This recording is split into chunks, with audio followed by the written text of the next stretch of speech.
pa lang, puspusa na ang paghahanda para sa Marian Procession mamayang hapon. Silipin natin ang preparasyong ginagawa nila mula dyan kay Tita Winnie. Tita Winnie.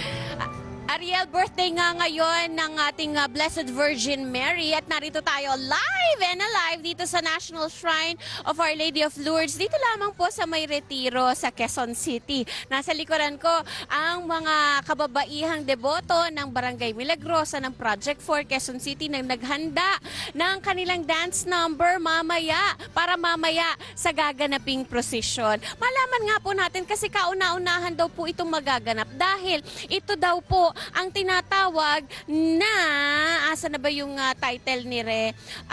Kauna-unahang Marian Procession dito sa Lourdes Church.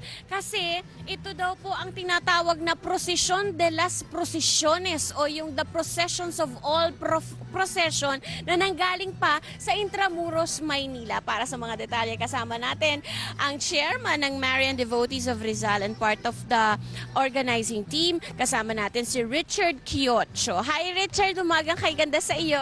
Umagang kay ganda, Ate Winnie. Very ang tawag dito, yung kauna-unahan daw ang gagawin ngayong araw na ito. Bakit kayo nag-decide na lumabas ng Intramuros? Usually po kasi it's very rare na lahat ng mga participants ng Intramuros Grand Marian Procession ay magsama-sama sa ibang lugar bukod sa loob ng Intramuros. So naisip namin na isa ba ito sa 65th year anniversary ng Lourdes Church, at the same time birthday ni Mama Mary. Ayun naman pala. So kaalinsabay ng maraming pagdiriwang ngayong araw na ito. Mga ilan bang mga imahe ang makikita mamaya sa prosesyon? Actually po mga 30 ang is estimated namin na karosa na darating. Yes po. Saan nang galing? Sa iba-ibang parishes po, so nag-invite kami. Tapos yung iba po is mga, tawag nito yung mga different individuals na may mga devotion kay Mama Mary. Oo, yun. Anong oras ang prosesyon? After the 6 p.m. Mass po. After the 6 p.m. Mass, saan iikot, Richard? Around the vicinity of tawag nito, nasasakupan po ng parokya ng Our Lady of Lourdes. Ayun. Pagkatapos habang mga nagpuprosesyon, nagsasayaw sila, meron bang idinarasal?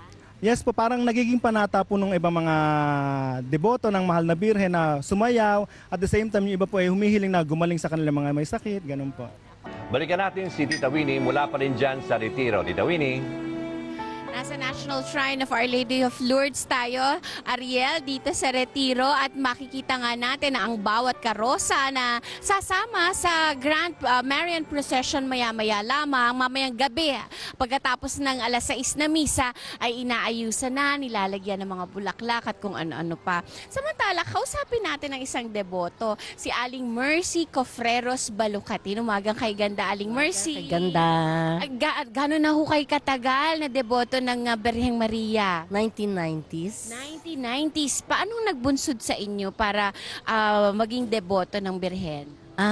Kasi nung maliit pa ako, panganak sa akin, lahat ng mga newborn babies nagkakaroon ng sakit ng influenza. And that time, wala pang gamot sa influenza. So, si Dr. Fede Lumundo, yung sikat na pediatrician noon, sinabihan na yung father ko na bumili na ng coffin. Para sa inyo, tinaningan na kayo kaagad? No, kasi lahat ng mga babies doon sa nursery namamatay. So, ang ginawa ng mami ko, nagdasal siya sa Our Lady of Lourdes.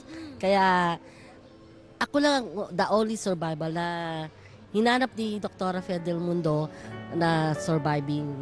Talaga po, Aling Mercy. And then, paano kayo namulat sa ganyang kwento?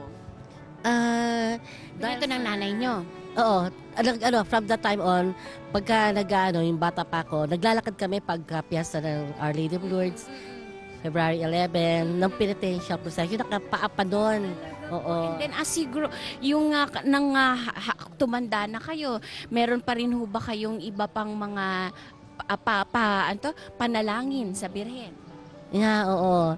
Hanggang sa nakilala ko si Richard Quiocho, nagtanong ako paano magkaroon ng birhen. Ay, gusto niya magkaroon ng imahen. Okay. So, pinagawan niya kami ng imahen. Ito na nga ho yung imahen ni Aling Mercy. Kayo nag-aalaga. Ilang taon na ho sa inyo yan? Matagal na, 1990s. 90s. Tapos nag-ano kami sa Intramuros, lumalabas din kami doon. Ano ba masasabi niyo kasi yung iba dapat daw hindi kasama sa pananampalataya ang birhen? Ay, hindi totoo yan. Kasi si Mama Mary, siya ang intercession natin. Ano ibig sabihin? Paliwanag natin, ma'am. Parang mother yan eh. Pag may kailangan isang anak, sasabihin mo sa mother mo, di ba? Punta sa ama. Sa ama. Siya ang link. Parang ganun. Maraming salamat, Aling Mercy, ha. Thank you so much. Kasama si Aling Mercy sa mga mga namamanata mamaya na sasayaw sa prosesyon ng alas 6. Sa ating pagbabalik, ano nga po ba ang dapat na maging disposisyon natin sa pananampalataya sa mahal na Birhen? Aming sasagutin. Ano nga ba ang mahalagang role ni Maria sa Katolikong pamilyang Pilipino? Balikan natin si Tita Winnie, nariyan pa rin sa retiro. Tita Winnie? Ariel, kasama ko ngayon si Reverend Father William Bustamante, ang parish priest ng National Shrine of Our Lady of Lourdes. Umagang kay ganda, Father. Maganda. Father, unang tanong, ano nga po ba ang role o papel na ginagampanan ng mahal na Birhen sa ating pananampalataya, sa ating buhay? Well, mahalaga yung papel ng mahal na ina sa ating pananampalataya sapagkat sa pamamagitan po niya ay malaki yung bahagi na ginampanan niya sa kasaysayan ng ating kaligtasan. Kasi kung wala siya, walang Jesus Christ. Of course, siya po yung naging daan upang isilang ang ating Panginoong Hesus. Kung hindi kay Maria, wala tayong Panginoon ngayon.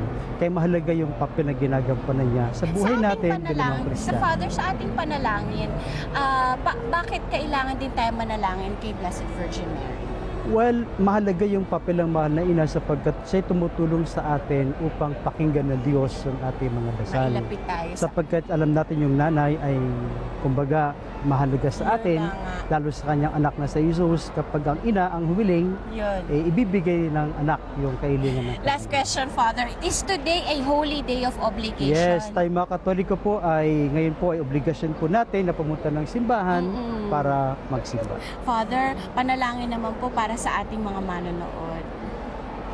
Ama namin Diyos na makapangyarihan, kami po ay nagpapasalamat sa araw na ito sapagkat ibinigay mo sa amin ang mahal na ina na tumutulong sa amin upang magkaroon ng kapayapaan. Lalo na ngayon, maraming mga patayan, maraming mga kaguluhan na nangyari sa aming bansa. Hinihiling po namin ang tulong ng mahal na ina upang bigyan tayo ng tunay na kapayapaan at pagkakaisa dito sa ating bayan. Ang lahat ng ito hinihiling namin sa ngalan ni Jesus na aming Panginoon. Amen. Maraming salamat. Last na lang po ito, Bossing. Meron tayong Saturday devotion, Father, dito sa National Yes, Shrine of yes. Our Lady of Lourdes. Napakaganda po ito. Every Saturday po ay meron po tayong Saturday devotion, yung healing mass. Every 5:30, 6:30, 7:30 at 6 p.m. po. So lahat po ng mga may sakit nating mga kababayan na gustong gumaling ay inanyayahan po na pumunta dito sa aming parokya. Dito po sa National Shrine of Our Lady of Lourdes, NS Amoranto, Quezon City. Maraming salamat, Father. Maraming salamat. Thank you so much.